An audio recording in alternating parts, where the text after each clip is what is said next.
Do you want your business to grow faster? Are you open to new and out-of-the-box ways to drive revenues and increase value?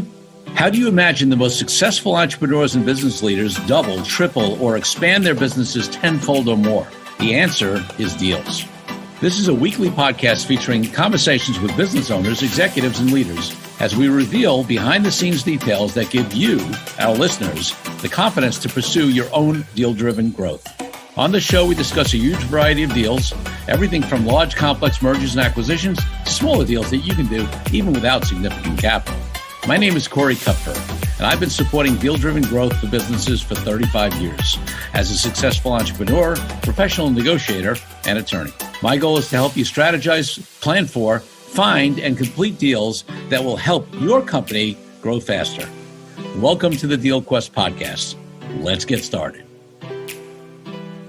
So one of the questions that comes up often is, how do you find deals, right? You know, maybe you've gotten to the point where through whether it's listening to my podcast or on your own or whatever, deciding that you do want to grow through deal-driven growth in addition to your organic growth.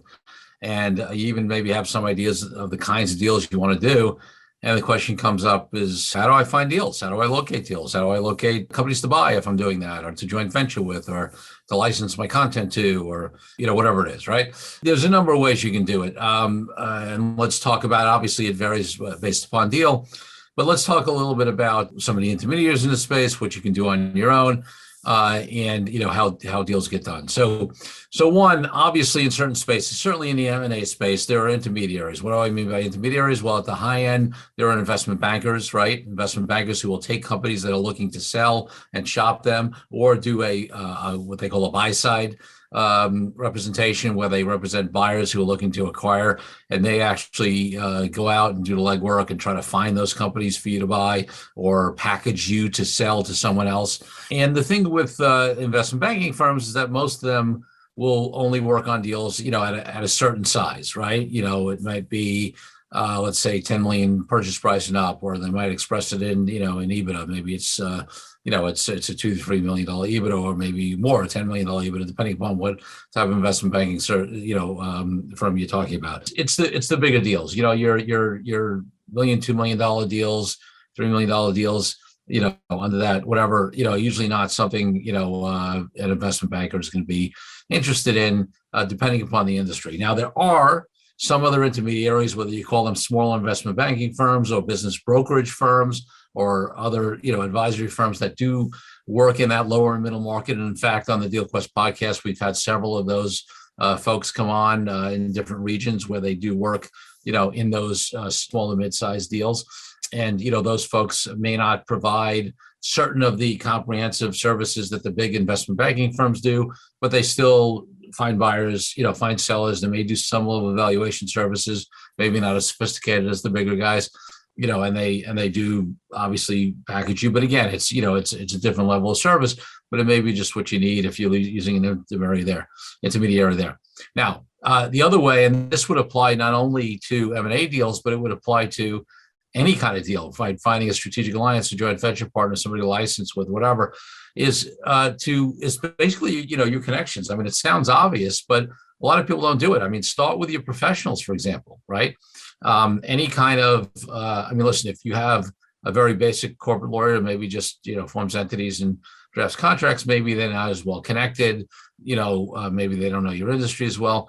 But a lot of you know, I mean, any attorney who represents multiple companies in your industry, or does a lot of deal work like we do, or whatever, is going to have a lot of connections out there, maybe direct connections to help you put deals together, connections to other professionals and intermediaries, certainly your accountants and insurance people, potentially consultants you may work with. You know, these are all people that, you know, if you put the word out, and, you know, you want to be careful, because especially if you're on the sell side in an M&A deal, you know, you may not want people to know you're in play, but if you're buying companies, or you're looking to do joint ventures or strategic alliances, or licensing deals, or, you know, online affiliate content deals, or whatever it is, you know, there's often not a lot of harm in putting it out there, especially to trusted people in your network, you know, your professionals and other people who may have those kind of connections. You know, business networking groups. I mean, one of the things that I love, and this is not a business networking group, it's a peer-to-peer learning organization. I've talked about an entrepreneurs organization many times, in other parts of my content. And, those kind of organizations where, we have like a Slack channel where we put out needs and leads where people can help you, make introductions and find stuff.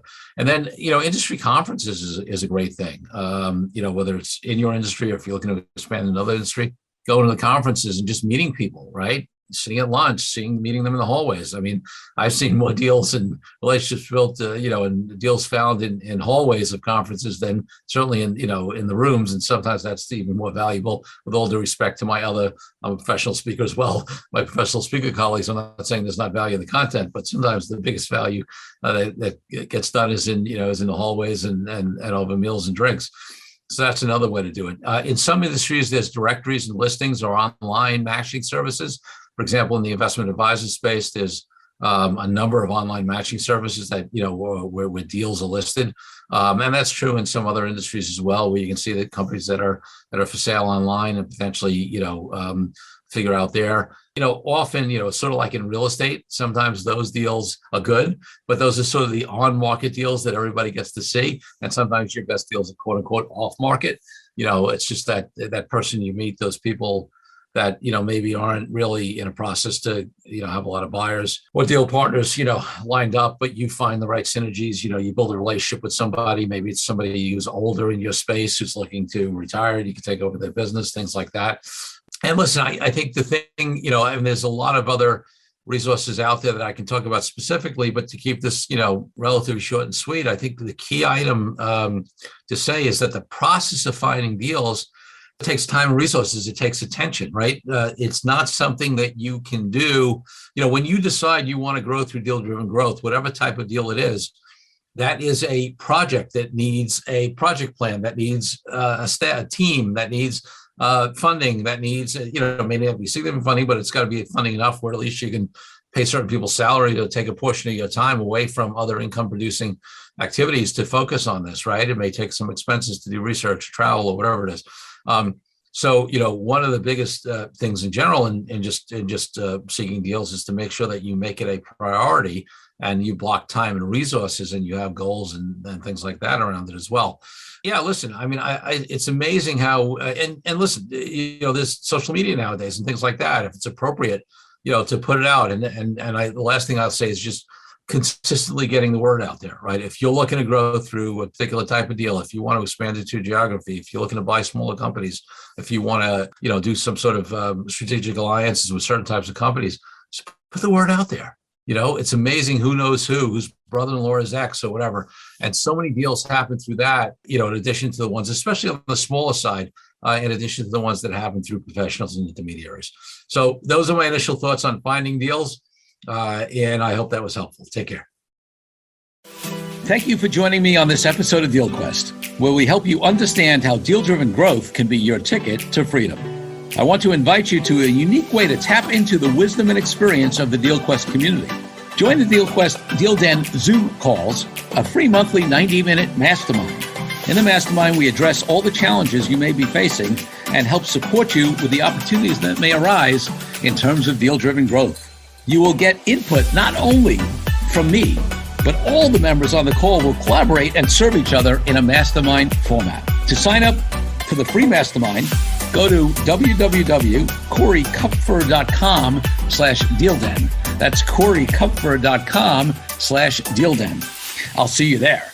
I'm Corey Kupfer. Until next week, wishing you the freedom and financial prosperity that I know your Deal Quest will bring.